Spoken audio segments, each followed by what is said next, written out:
So the search for the key to time continues as the Doctor and Romana encounter the pirate planet. Now this has probably more famous because of its author than anything else. Although there's some cool things in it. Douglas Adams, of course, famous for The Hitchhiker's Guide to the Galaxy, to some lesser extent, I think, Dirk Gently, although Dirk Gently is pretty cool. But Hitchhikers is probably, his legacy there. But he worked on quite a bit of Doctor Who, and in a lot of ways it's a good fit, especially with Tom Baker. That being said, boy, this is one of those episodes where I got the feeling that Tom Baker was just, I don't know, dead tired or just bored silly. I just didn't think he was into. He's still, even when you've got a bored Tom Baker, you've got a guy who can carry a show. And but there's a lot of interesting elements here.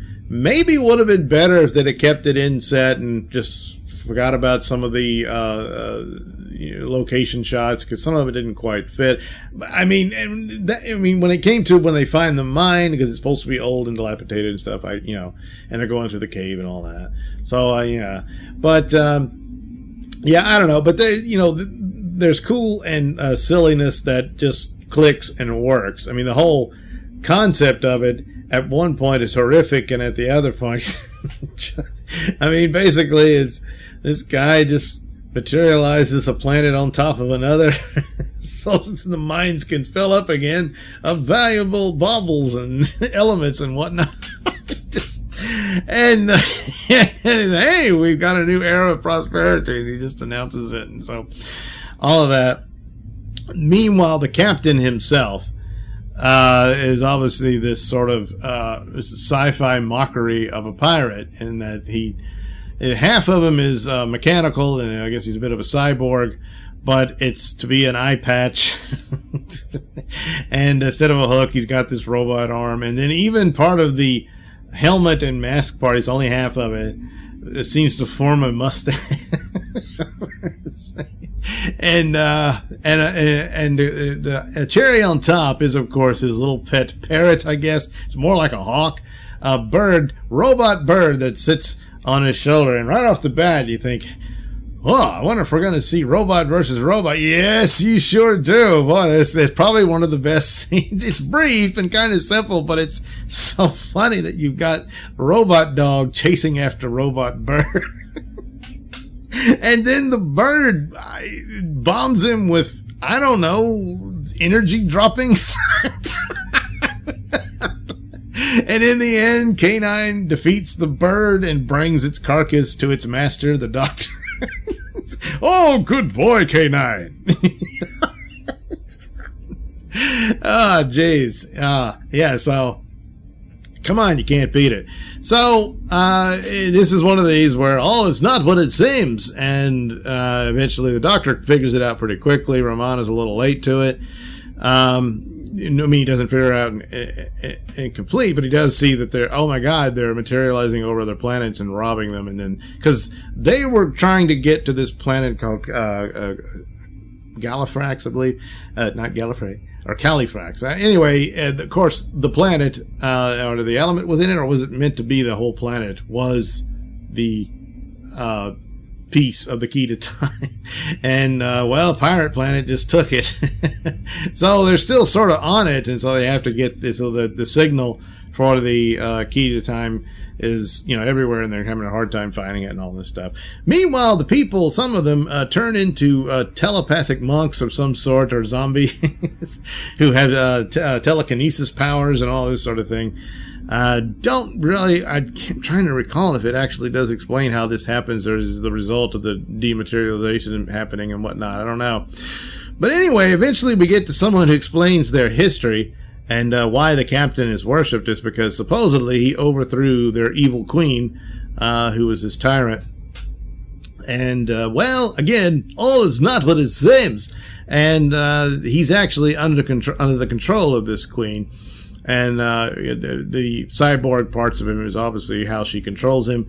Meanwhile, she's, thousands of years old, so how is she still alive? Well, she's managed to capture herself in a bit of a time stasis bubble, if you will, seconds before her death. So they got this old lady sitting on a throne in her gowns and everything.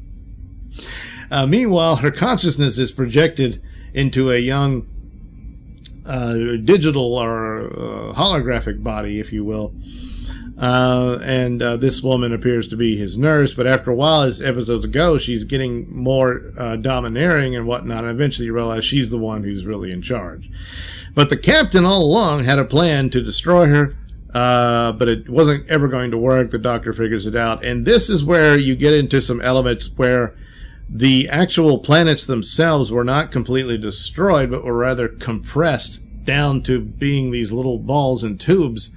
And I had forgotten all about that. And while I'm watching it, I'm like, they totally ripped that off for New Who and the evil Tooth Fairy villain, Tim Shaw. And it's just, oh, God. And here, it was part of the revenge plot that the captain had. He had to carefully do that. And his personality, which is all bizarre and bombastic and whatnot, was a bit of an act to throw her off, but ultimately it didn't work. And so he kind of had this sad end. He's seen as the villain and he's cruel and everything, but he was, more or less another victim of this horrible woman. But of course, the doctor, she's no match for him, and, they went out. So overall, the concepts are good. The humor is interesting. And of course, Adams has this ability to bring up looks on things that you hadn't quite considered, and yet at the same time, it clicks immediately when it's displayed. The flying cars are neat, even though they didn't really have the special effects to make it, but I guess they're basically just, I don't know, refurbished boats or something, and they're flying around in it. But the fight between, the bird and K9, it's all too brief.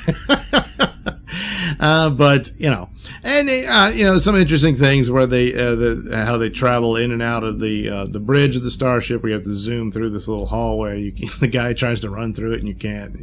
So it is better than escalators. And so, yeah, concepts and whatnot. But I gotta say, I just think, I don't know what was going on at the time, but it just seemed to me Tom Baker wasn't into it. I don't know, maybe that's just me, but it just seemed like it. Romana, on the other hand, Mary Tam was into it. She was having a good old time. And there again, kind of this devil-may-care attitude about she gets arrested by these goons, and she doesn't know where she's going, and she's, in dire straits, really. But she, handles her own, and this is more of the things like a Romana series would have been a better idea for a take on what a female Time Lady or Time Lord would do in their own adventures and whatnot. But yeah, I guess she just didn't measure up for some reason. No. But anyway, so there you go. Pirate Planet. More on its own than its overall presentation, and of course the fame of its author. And the concepts of it are very strong and very interesting and fascinating about the sci-fi elements and whatnot, but also this business of being very funny, but also extremely dark. And catches up a bit by guard. But I mean, because, even the doctor says this is probably, we've stumbled upon the greatest crime ever committed. And in a lot of ways, yeah, it is. And that being said, there is a scene between the captain and the doctor where you do see some rather passionate performance by Tom Baker, where his doctor is very angry with the captain at what he's done. And this is where the doctor is, bringing some much needed judgment over what's happened here. And so, yeah. So anyway, an interesting roundabout way of getting a piece to the key to time. And you probably didn't see that one coming. But there you go. Pirate Planet.